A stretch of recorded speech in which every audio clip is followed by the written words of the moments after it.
Karibu sana mtazamaji mwenzangu. My viewer, it's Swahili for welcome. Karibu sana. Karibu sana is a language, is the East African language, predominantly Tanzania, Zanzibar, Uguja.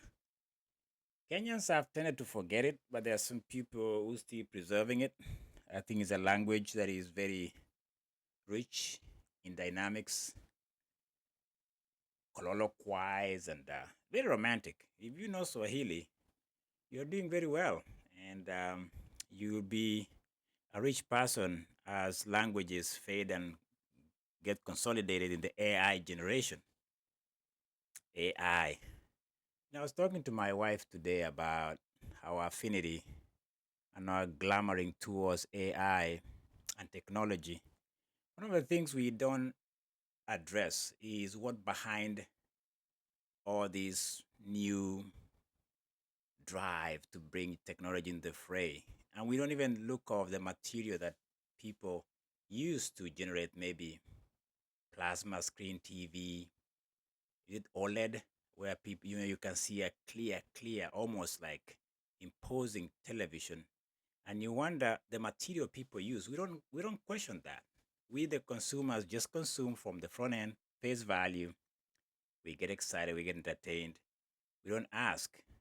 When you talk of athletics, you talk of sports, you talk of World Cup in Qatar, and how many poor people that came looking for jobs in Qatar died.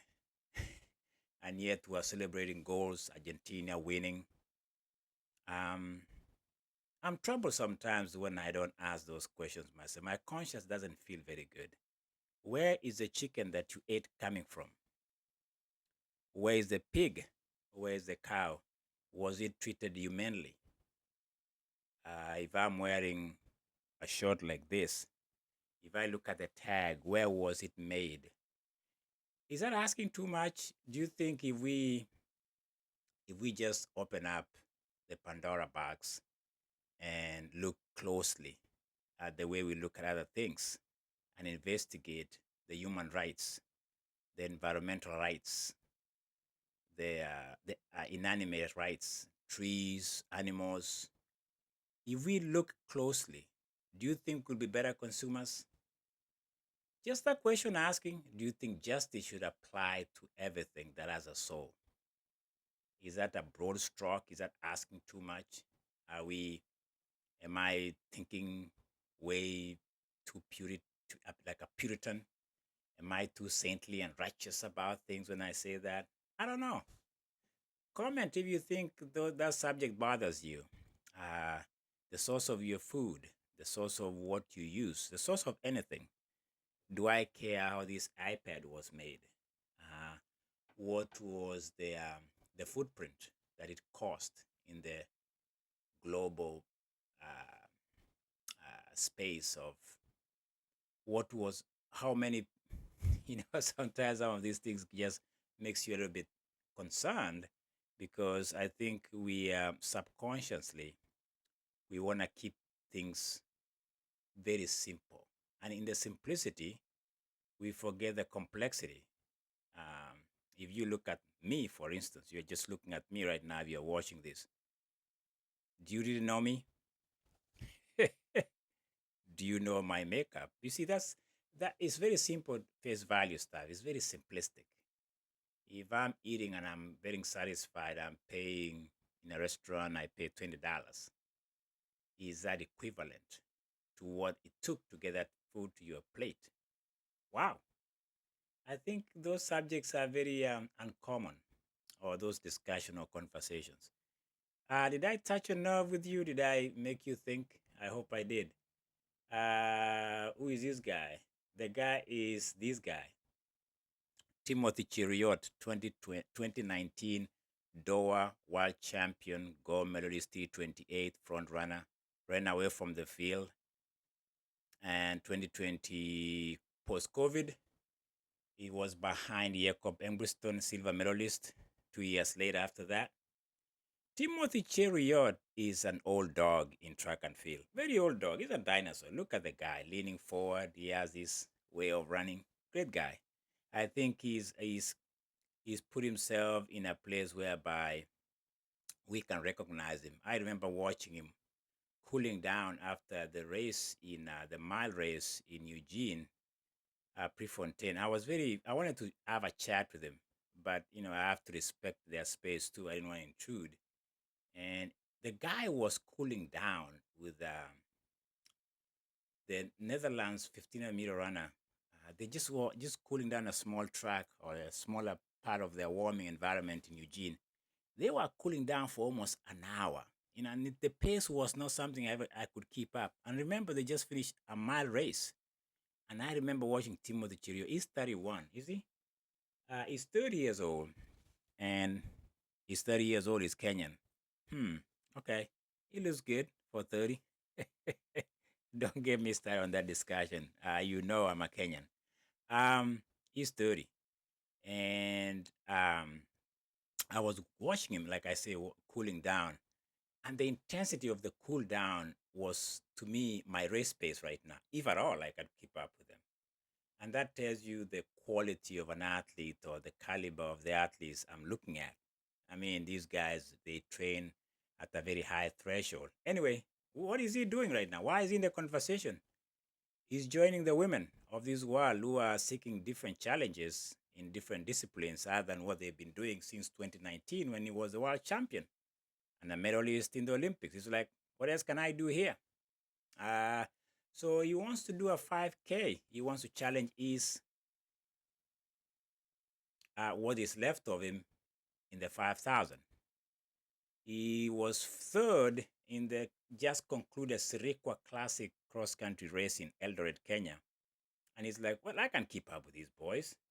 He was behind Raymond Cheruiyot and Daniel Moguti.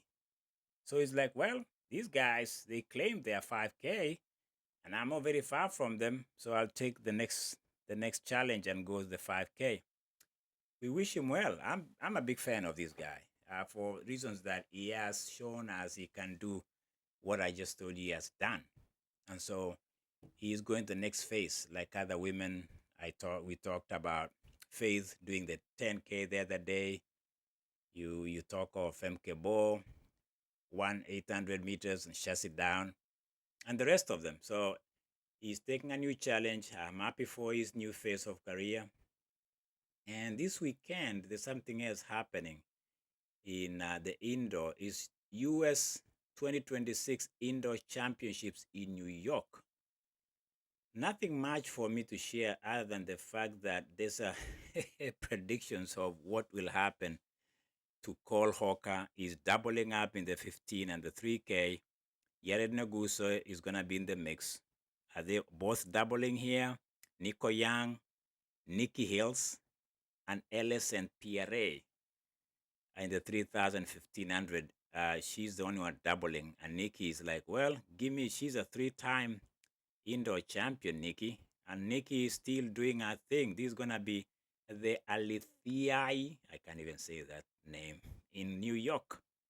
And it's a prediction thing here that they are tempting me to try it. Why are we predicting these guys? There's money to be won. Okay, well, that is what I'm looking at. Is happening this weekend. I'll give my take tomorrow on what I find out what is happening there. But Cole Hawker, Yared Nuguse, Nico Young, Nikki Hills, and Helle St. Pierre. USA Indoor Predictions Contest, sponsored by, it's a contest that's sponsored. What do you win? I don't know. I wanna be able, if I win something, they should take me the World Championship in Poland. I hope that is how you win it. All right. What is this? 3-year RC Supporters Club membership. Oh, so if you win, you join this website exclusive coverage of track and field. I'm a big fan of this website. Let's run .com. They are very broad. I like the fact that they lay the mat for you. They give you all the new. For me, I pick what I want to have a discussion with you guys, and that's the website I go to a lot. Let's run.com. So I go there, I get a subject, I give my opinion, and that's what you guys get. So it's a good website. I recommend it. But I take to be broad a little bit. There's another one, Pulse Sports in Kenya is a good one. Olympic.com, World Athletics. If you're interested, those are the places some of us go. And the Guardian is always good as an editor. I like, not an editor, he's a writer. I forgot his name. Anyway, that was my take on this episode. Nothing else to share with you guys. There's not much happening other than what not that there's nothing much happening. I just pick some subjects, like tell you I sample, cherry pick. It's a buffet of sports. Anyway, that was me, and I'm uploading a subject matter for you guys. Give me your take on what you see on my episodes when you can. Let's have an interaction. Let's have a two-way traffic, and make sure you stay in your lane. Don't be stepping on anybody's toes. Well, I opened with a very good caveat. Check my opening remarks. If you want to rewind it, you can always rewind. If you remember how to rewind the tapes, we used to rewind the tapes with our pencils. Until if you don't have, you want to save the battery. Man, we've come a long way. These days, you never rewind. You just keep forward. Nobody goes back. People just go forward, looking for the next big thing. To Korea, my friend, it's always a pleasure. Talk to you later.